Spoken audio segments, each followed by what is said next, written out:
Bon, merci Jean-Luc Cohen pour m'avoir invité. Merci à tous pour être venus. Je vous présente une partie de ma thèse en cours et aussi quelques réflexions que j'ai déjà mis en place dans un essai sur les sièges de partis communistes publié aux éditions B2 en France. Donc, je commence.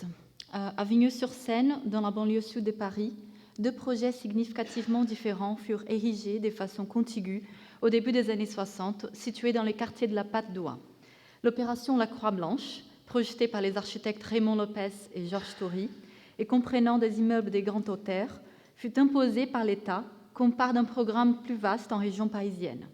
Elle fut construite par la Société d'économie mixte de la ville de Paris, malgré l'opposition de Gaston Grimboom, les maires communistes élus en 1959. Conscient de l'impact de l'opération sur les infrastructures de la ville, Grimboom résista surtout à la transformation des Vigneux en une commune dortoir. Je les cite. Donc, la société n'accorda qu'une partie infime des logements aux mal logés des Vigneux. Les 7 tours composées des 3 branches rectangulaires d'assemblage et hauteurs différentes, 13, 18 et 23 étages, constituant un ensemble de 2648 logements avec des pavés, des immeubles d'habitation linéaires et individuels en bande de 2, 4 et 5 étages, furent bientôt visibles depuis les avions atterrissant à l'aéroport d'Orly.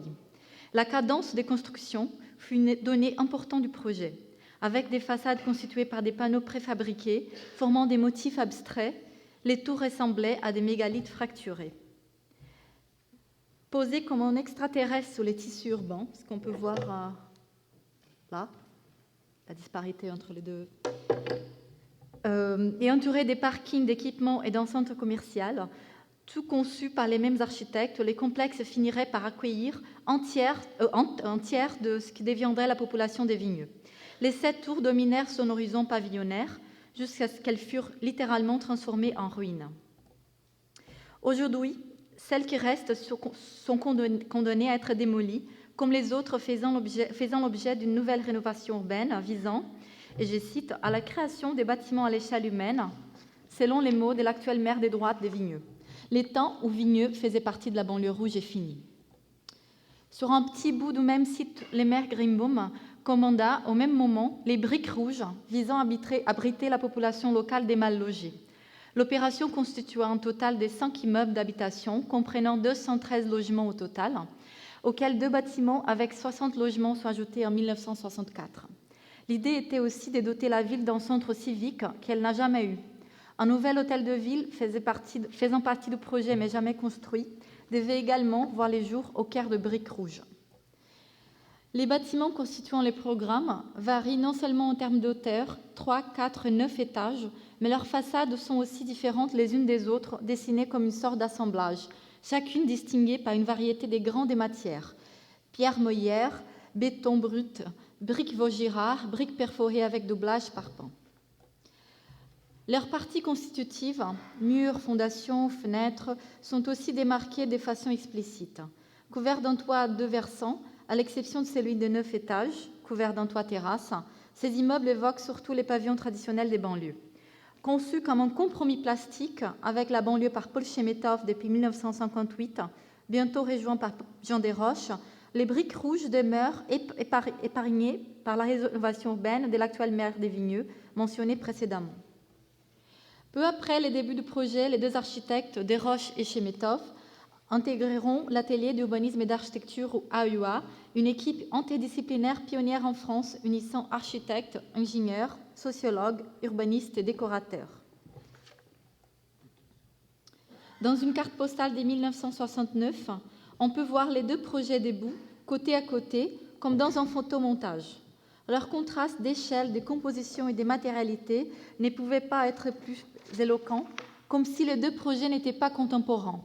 En effet, l'écart entre la Croix-Blanche et les briques rouges est beaucoup plus que toponymique. La Croix-Blanche, une commande attribuée par l'État gaulliste à l'une des agences d'architecture les plus prolifiques de l'époque, reflète ce qui constitue en France une politique nationale, les grands ensembles, alors que les briques rouges furent conçues comme un contre-manifeste par l'AUA. Les briques rouges deviendraient un exemple de ce que certains historiens désigneront comme les brutalismes à la française. Les brutalismes fut tout autant une affiliation revendiquée par l'AUA, a posteriori, dans les années 70, en se référant à des projets débutants comme Vigneux. En effet, la production de l'AUA dans les années 60 était minime si comparée à celle des grandes agences contemporaines d'architecture, à l'instar de l'équipe de Raymond Lopez qui conçurent un nombre significatif des grands projets pour l'État le long des années 60. L'AUA, à son tour, fut généralement associée en France à la fois avec les communismes et les brutalismes, et non par hasard. Certes, ses membres n'étaient pas tous communistes, mais ils étaient pour la plupart des professionnels engagés dans une politique municipale de gauche et en dehors de Paris, initialement, qui pendant longtemps travaillèrent aussi comme des autorités locales. Dès 1960 à sa dissolution à la mi-80, disons 85-86, les membres de l'AUA établirent des collaborations à long terme avec des élus municipaux, communistes en particulier, ouverts à des nouvelles pratiques culturelles à l'expérimentation architecturale. Cette communication vise à examiner l'attitude néo-brutaliste autoproclamée de l'AUA à partir de ces contextes dans lesquels les architectes communistes furent stigmatisés et certains d'entre eux critiques vis-à-vis des grandes commandes architecturales d'État. Des communes comme Vigneux servirent de plateforme pour une architecture nouvelle faite à mesure, marquée par des caractéristiques très particulières comme la petitesse et le retour au travail. Les présents documents examinent les moyens par lesquels cette architecture brutaliste présumée fit son apparition en France grâce à l'engagement des architectes avec la politique locale.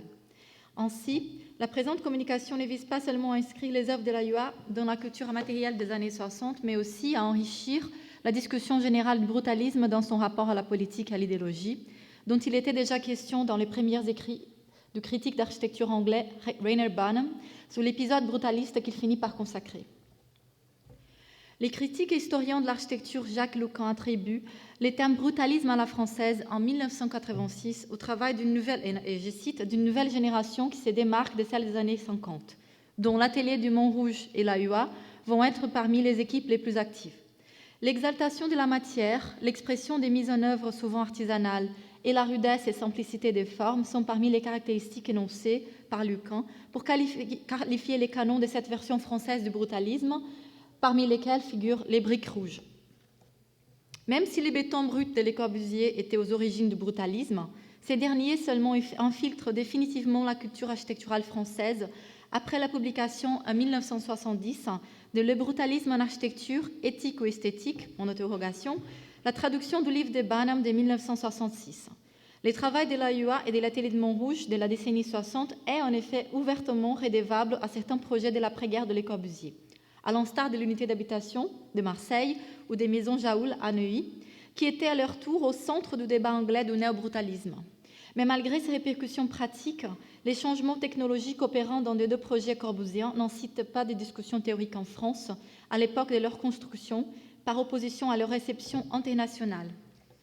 À Londres, Barnum est précédé par l'encore jeune architecte James Stirling, qui introduit des maisons Jaoul dans un numéro de 1953 de The Architecture Review, où il les problématise comme technologiquement ne faisant aucune avance sur un bâtiment médiéval. Leur primitiviste, souligne Stirling, est directement opposé à la Villa Stein à Garches, tout en reflétant, et je cite, l'interprétation particulière de l'esthétique de la machine par Le Corbusier.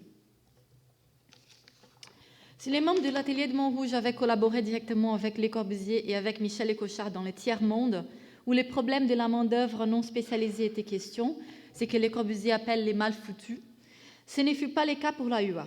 L'AUA débute ses activités à l'apogée de la période que Jean Forastier consacre comme les 30 Glorieuses, quand les grands ensembles sont promus comme politique d'État. Dans ces grands chantiers s'imposent les recours aux procédés de préfabrication comme celui de Raymond Camus, ou les tracobas employés par Lopez pour le tour de la Croix-Blanche à Vigneux. À cette occasion, la reproductibilité de l'âge de la machine n'est pas seulement métaphorique comme pour Le Corbusier à Garches en 1927. Curieusement, Rainer Barnum définit l'avènement du néo-brutalisme en Angleterre comme une réaction anticommuniste. Le néo-brutalisme est pour lui une contre-attitude et un programme que certains architectes développent contre la ligne anglo-jdanovienne soutenue pendant la période pré-Kutchev par les départements d'architecture de London County Council. Un revival que The Architecture Review dignifie comme le nouvel humanisme en architecture. Néanmoins, si les tenants du néo-brutalisme anglais rejettent à la fois, selon Barnum, les pittoresques et le communisme, ce n'est pas le cas de leur homologue de l'AUA. En fait, les projets de l'AUA que l'on considère brutalistes sont en grande partie conçus durant les années 60 dans la banlieue rouge. Nonobstant, d'après leur témoignage, tout en étant communistes, Desroches et Chemetov ont toujours embrassé l'architecture moderne et se sont fort opposés au réalisme socialiste, même à l'apogée de la guerre froide. Le brutalisme de l'AUA doit être analysé à partir de cette conjoncture spécifique. Et pour cela, on pourrait évoquer les tournants sémiotiques emphatisés par Banham en 1966. Lorsque Le Corbusier abandonne, et je cite, la fiction de l'avant-guerre selon laquelle les bétons étaient considérés comme un matériau lié à l'âge de la machine, les mots et les bâtiments marquent ensemble l'histoire psychologique de l'architecture de l'après-guerre, conclut Banham. L'hypothèse centrale de cette communication, donc, n'est pas l'idée que le communisme français façonne un ethos brutaliste chez les architectes, mais plutôt que ces débats intellectuels ainsi que les milieux ouvriers dans lesquels les architectes en question sont fructueusement actifs nourrissent une critique précoce. Très tôt, en 1963, l'AUA condamne les grands ensembles comme une mauvaise réponse plastique à la question du logement, contre laquelle elle propose les retours de la rue. Ainsi, au travers de la valorisation des matériaux tels quels, ou as found, le terme employé par Banham en anglais, comme les briques traditionnelles et les bétons bruts de décoffrage, le brutalisme devient pour l'AUA non pas les signes d'une main-d'œuvre non spécialisée, mais plutôt de la critique des modes hégémoniques des productions de l'architecture. Pour évoquer Banham encore une fois, les mots et les bâtiments s'associent, dans le cas de l'AUA, comme une espèce de plaidoyère pour que les contrôles sur la production soient assurés, pour que la dignité du travail manuel soit confiée à la machine. Rares ont été les partis politiques qui, dans des régimes démocratiques, ont lancé des politiques culturelles d'aussi grande envergure que celles du PCF le long du XXe siècle. Après la Libération, les partis communistes français attirent, entre autres, un nombre important d'architectes qui participent à des activités multiples, de la militance auprès des organisations communistes, des fêtes, les festivals, de la presse, à la construction du communisme municipal. Selon le témoignage de Chemetov, et je cite, « Les communismes, pour moi, c'était un univers incroyable. Je reste marqué par cette expérience militante, par des réseaux d'amitié et toute une imprégnation philosophique ou historique. Ces réseaux se forment déjà au sein de l'école des beaux-arts, dès la fin des années 40, où les étudiants communistes sont très actifs, surtout concentrés dans les ateliers extérieurs dont Jean-Louis Violot a parlé ce matin. Celui de Guy Lagneau et l'autre animé par Marcel Lotz, André Herman et Henri Trezzini. En raison de l'austérité des projets conçus, ces derniers sont désignés comme purs et durs. Bien que l'ambition ultime du communisme français était de revenir à la stratégie nationale, les villes ont toujours été très importantes pour les PCF, surtout après l'éviction des ministres communistes en 1947. L'architecture joue un rôle fondamental dans le cadre municipal. Elle permet aux élus communistes de donner forme à leurs programmes autour des projets qui répondent aux besoins sociaux réels de la classe ouvrière. Ainsi, les architectes étaient parmi les techniciens qui ont habilement permis à l'appareil bureaucratique du PCF à mettre son programme en pratique. Après la Ve République, où les PCF constituent une des principales forces d'opposition au gaullisme, les élus communistes mettent en œuvre, sous la scène municipale et en dehors de Paris, des bureaux d'études liés au parti, nouvellement créés comme l'Orgeco, fondé en 1961, tout en nommant leurs propres architectes. Par conséquent, le communisme devient pour certains architectes un mode d'organisation professionnelle alternatif à celui des commandes d'État qui était réservé au Grand Prix de Rome. Entre culture et aménagement, les PCF construisent son avenir électoral. D'une part, ces architectes se sont fort impliqués dans le débat politique et culturel communiste dont ils absorbent. L'AUA en particulier, les leçons de théâtre militant, comme celle de Bertolt Brecht, que Chemetov et Desroches ont souvent revendiquées. Le théâtre est en fait au centre de la pratique de l'AUA. Les pièces de Brecht sont jouées dans les différentes scènes des banlieues conçues par l'AUA. Décédé en 1956, Brecht est découvert en France dans les années 50 par un théâtre militant, soutenu par le PCF. Son principe de distanciation est publié en 1950 pour la première fois en France dans un numéro spécial de la revue Théâtre populaire. On pourrait associer à l'architecture dite brutaliste de l'AUA ces principes brechtiens d'opposition à l'identification entre acteurs et personnages, selon lesquels il faut montrer les travaux en train de se faire. De même pour les montages brechtiens, c'est-à-dire l'emploi, dans un même ouvrage, des techniques fragmentées, les monologues intérieurs, les mélanges de genres. Pour les briques rouges, par exemple, les produits ultimes de l'architecture semblent vouloir être rendre visible la séquence des événements qui ont lieu dans un théâtre de chantier.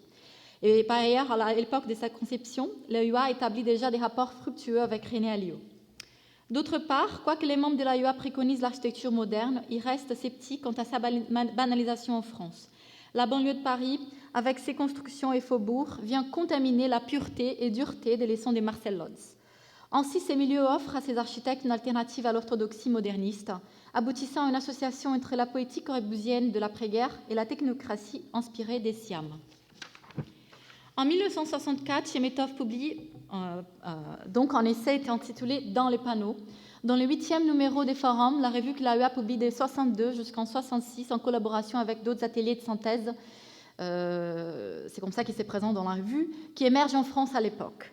L'article est intitulé d'après un jeu de mots, en référence à l'expression elle-même et aux panneaux préfabriqués que Chemetov accuse d'être, et je cite, « atteints génétiquement des sarcélites ». Mécontent avec les résultats de l'industrialisation de la construction, Chemetov déclare, et je cite, « Ce que nous cherchons, c'est une conception particulière de montage qui découle de la compréhension générale des opérations d'assemblage qui produisent un objet. Ce qu'il y a de remarquable dans une usine automobile, c'est la succession des opérations. En un mot, les passages du travail individuel au travail collectif. » Les seuls exemples remarquables énoncés sont les Bleuets de Paul Bossard à Créteil et les recherches de Jean Bossu pour la reconstruction d'Orléansville, en Algérie. Les projets de Bossard pourraient être considérés comme un pionnier de la version française du brutalisme. L'imprécision intentionnelle des surfaces résultant de la disposition de pierres schisteuses dans les éléments en béton achevés à la main, dès l'écoulage, remet en cause quelque part les systèmes de série et répétition. Selon Chemetov, dans les deux projets, les matériaux cessent d'être un élément de base pour devenir un produit. Par conséquent, et je cite, « les grands immeubles modernes ne devraient pas être un empillage d'habitations de l'ancien type. Ils appellent de nouveaux principes combinatoires. » Or, à cette période de production en masse des logements, l'AEA commence à produire, avec les soutiens de maires communistes, une architecture marquée par une réflexion approfondie sur l'échelle et les retours à la rue comme principe ordonnateur. Introduit par les hommes de l'appareil dont Jean-Louis Cohen vient de mentionner aux différentes autorités locales des villes comme Vigneux, Villejuif, Saint-Ouen, la banlieue devient l'univers de l'AEA par excellence, où sont déplacés ses bureaux un mois avant mai 68, de Paris à Bagnolet. Ces projets s'emparent de ce monde. Les briques et les parpaings, les morphologies, les textures des usines du XIXe siècle sont alliées à l'éthos moderniste du vérisme constructif.